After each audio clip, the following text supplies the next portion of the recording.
Sebenarnya seperti apa sih Mbak? Apakah menyalurkan bantuan kah atau bertanya mengenai kondisi di sana atau seperti apa Mbak? Ya, alhamdulillah hari ini dapat kesempatan untuk bisa bertemu dengan Duta Besar Palestina yang ada di Indonesia, sehingga pertemuan hari ini sebenarnya beberapa teman bertanya tentang sesuatu yang ingin mereka dengar langsung dari Dubes Palestina. Dan saya tadi menyampaikan beberapa hal yang sudah kami lakukan dan yang sudah kami kerjakan sebagai bentuk rasa peduli kami kepada teman-teman di Palestina. Untuk Palestina sendiri, teman-teman sekalian, ini kan tidak harus menjadi orang Islam untuk peduli dengan Palestina. Dan untuk menjadi seorang yang berwarga negara bangsa Indonesia ini memang harus peduli dengan Palestina, karena kalau kita lihat pembukaan UUD 45 kita kan berbunyi penjajahan di atas dunia ini harus dihapuskan karena tidak sesuai dengan peri kemanusiaan dan peri keadilan. Dan penjajahan yang sampai saat ini terjadi ini kan adanya di Palestina.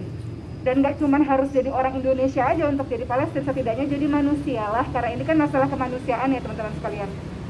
Yang mana kita lihat pemberitaannya luar biasa, anak-anak, ibu-ibu, dan yang terbaru ini kan karena ada pengambilan paksa rumah-rumah yang ada di kawasan Sheikh Jarrah ya. Di kawasan itu kan sudah disampaikan bahwa secara resmi, secara legal kawasan itu milik orang-orang Palestina gitu. Jadi nggak mesti jadi orang Islam atau nggak mesti jadi orang Indonesia lah untuk peduli sama Palestina. Setidaknya kita sebagai manusia, kita bicara masalah kemanusiaan, kita bisa melakukan sesuatu. Jadi hari ini ketika Allah izinkan ketemu dengan Dubes Palestina untuk Indonesia, maka yang disampaikan adalah apa-apa yang bisa kami lakukan dan yang sudah kami lakukan. Salah satunya tentu saja selain doa dan donasi, yang juga bisa dilakukan adalah yang telah kami lakukan juga saya bersama teman-teman adalah menyebarkan informasi awareness gitu. Itu kan penting ya supaya khususnya orang-orang Indonesia tidak lupa dengan sahabat-sahabat atau saudara-saudara yang ada di Palestina. Penyebaran awareness informasi ini menjadi sedemikian penting. Itu sebabnya kenapa saya juga tadi menyampaikan pada beliau betapa banyak influencer, public figure, selebriti yang juga memposting video-video, foto-foto sebagai bentuk dukungan mereka terhadap Palestina dengan caption-captionnya. Itu menunjukkan bahwa mereka peduli, mereka ingin orang lain tahu supaya Palestina tidak terlupakan. Kalau tidak adanya penyebaran informasi, penyebaran video atau foto, pasti orang-orang akan melupakan Palestina. Sementara Palestina ini urusan kemanusiaan, penjajahan terbesar, penjara terbesar itu ada di Palestina sampai saat ini. Jadi yang paling bisa dilakukan oleh teman-teman selebriti, public figure atau influencer adalah terus-menerus menyebarkan informasi ini supaya orang-orang aware dengan apa yang terjadi di Palestina. Selanjutnya yang menyebarkan doa-doa dan memberikan donasi-donasi. Karena kan donasi yang dibutuhkan banyak ya teman-teman sekalian, donasi untuk anak-anak yatim di sana, donasi untuk pembangunan, rumah sakit udah dibangun lagi dari awal, donasi untuk perjuangan Quran, karena teman-teman di Palestina ini kan mereka bisa kuat, kenapa? Karena ada Quran sebetulnya. Jadi mereka hidup mulia atau mati syahid lah istilahnya seperti itu. Jadi itu sebabnya kenapa hadir di sini memberikan informasi, memberitahu kepada Pak Dubes ya bahwa kami juga bergerak, khususnya senang sekali karena selebriti-selebriti juga bergerak.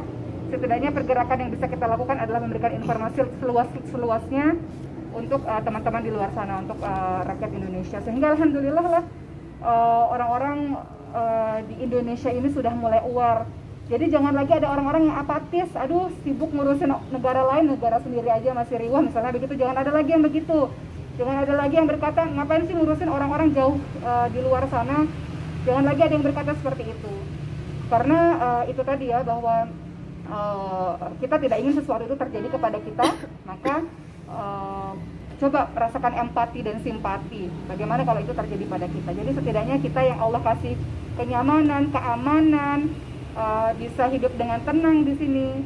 Setidaknya kita bisa melakukan sesuatu lah, awareness, penyebaran informasi, doa, dan tentu saja donasi seperti itu.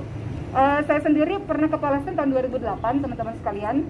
Allah izinkan saya untuk berkunjung ke tempat-tempat penting di Baitul Maqdis Palestina ya, sehingga ketika sudah berkunjung di situ kan jadi paham gitu, secara lokasinya paham. Jadi itu yang membuat lebih bersyukur pada Allah karena pernah ke sana dan lebih terasa di hati gitu, karena sudah pernah menjajakan kaki di sana. Dan bentuk penyebaran informasi yang saya lakukan maupun teman-teman lakukan, selain dari sosial media yang saya maupun teman-teman punya, ini juga teman-teman selebriti tadi kirim salam karena acara ini kan mendadak sekali, sehingga mereka mengatakan oke, wakili kami dong dan berikan salam untuk Kak Dubes gitu. Jadi teman-teman selebriti juga tadi menyatakan permintaan maaf tidak bisa hadir karena acara ini mendadak, tapi mereka mengatakan bahwa kehadiran saya mudah-mudahan bisa mewakili teman-teman public figure, teman-teman pekerja seni, karena mereka juga sangat sangat geram ya, semua orang geram ya dengan perlakuan Israel seperti itu.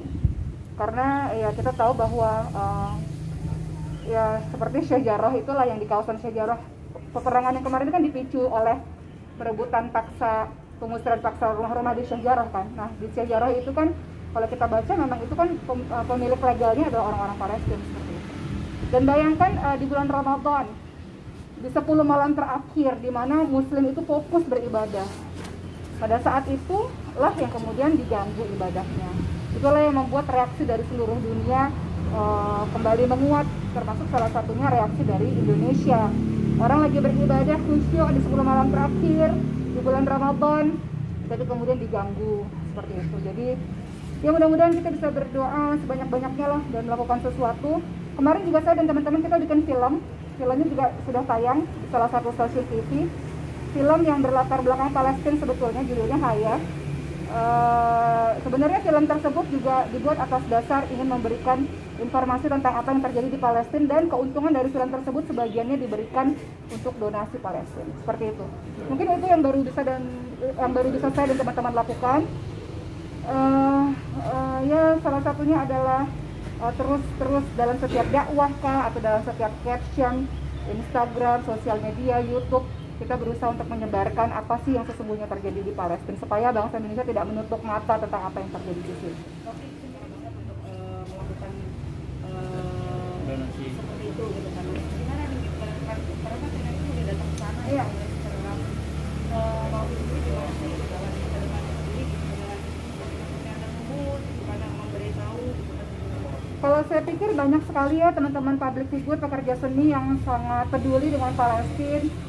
Temeli mungkin, atau beberapa artis, tuh banyak banget artis-artis hijrah, kemudian Peggy ya yang sudah mewakafkan hidupnya, memberikan hidupnya untuk Palestina. Beliau juga luar biasa karena tugas utama beliau itu kan semua orang tugasnya beda-beda ya. Kalau Peggy memang kita telepon-teleponan berjam-jam dan beliau memang memberikan hidupnya untuk Palestina.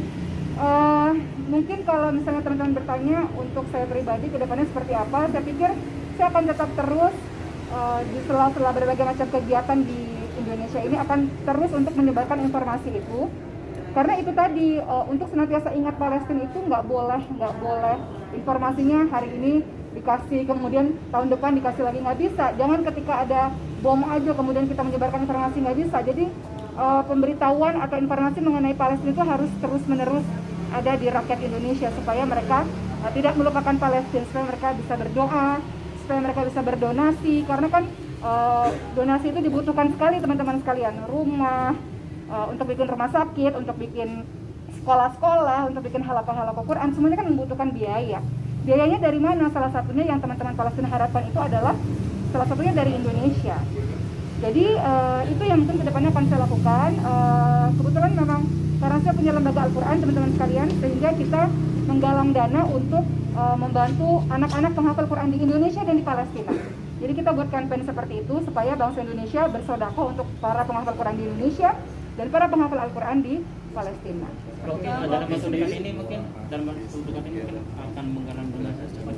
Ya, dalam waktu dekat ini karena sebetulnya tahun 2019 ya saya ke Turki, itu ada international conference namanya Kuluna Maryam. Jadi kita semua Maryam, jadi sebuah lembaga yang mensupport untuk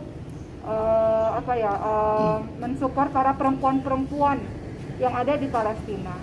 Nah, dari situ kemudian kan bertemu dengan banyak NGO yang luar biasa. Saya respect dan mendoakan NGO ini luar biasa ya, mereka bekerja dengan setulus hati untuk membantu saudara-saudara kita di Palestina. Kedepannya yang saya lakukan adalah kita akan buat campaign. Sebenarnya kan foundation banyak sekali ya teman-teman semua. Semuanya punya tujuan yang sama, yaitu membantu teman-teman kita di Palestina. Tapi kalau yang saya kerjakan karena memang bidang saya, kita lembaga yang sedang kita jalankan adalah Al-Quran, jadi kita fokus kepada pemberian donasi dan campaign untuk para penghafal Quran yang ada di Palestina. Mungkin kalau teman-teman lain fokus kepada pembangunan rumah sakit, atau teman-teman lain ada fokus untuk untuk pemberian makanan atau pembangunan sekolah dan sebagainya. Tapi kalau kita akan buat campaign untuk fokus pemberian donasi kepada para penghafal Quran di Palestina, seperti itu. Oke. Hashtagnya selalu Save Palestina di Instagram sendiri. Seperti apa Kak? Ya, Save Palestine ya. Saya pikir itu kenapa harus ada hashtag itu sebagai sebagai wujud kepedulian dan sebagai sebuah doa untuk orang-orang di Palestina, dan mereka tahu setidaknya bahwa kita yang ada di Indonesia sangat support para public figure, influencer, para tokoh-tokoh di Indonesia itu support. Jadi mudah-mudahan mereka tidak merasa sendiri. Kenapa? Karena teman-teman di Palestina ini kan frontliner ya teman-teman sekalian. Mereka tuh garda terdepan. Kalau kita bicara dari sisi umat Islam lah, bukan sisi kemanusiaan ya, karena kalau untuk peduli sama Palestina harus tidak perlu jadi orang Islam, tidak perlu jadi orang Indonesia, cukup kedepankan jadi seorang manusia. Tapi kalau kita bicara dari sisi Islamnya sendiri, orang-orang yang ada di Palestina ini kan mereka frontliner penjaga Masjid Aqsa. Sementara kita ini bukan di garis terdepan, jadi kita support lah mereka dengan doa, dengan Save Palestine, dengan hashtag yang membuat mereka merasa bahwa mereka nggak sendirian gitu.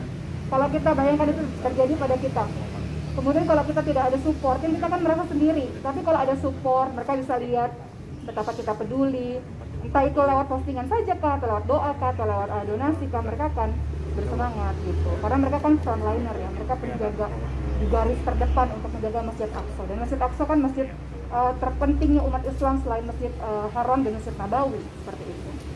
Jadi mudah-mudahan rakyat Indonesia, apalagi yang Muslim aware lah, dan sama-sama menjaga Aqsa dengan cara kita masing-masing, insya Allah dengan dukung teman-teman kita di Palestina. Terima kasih semuanya.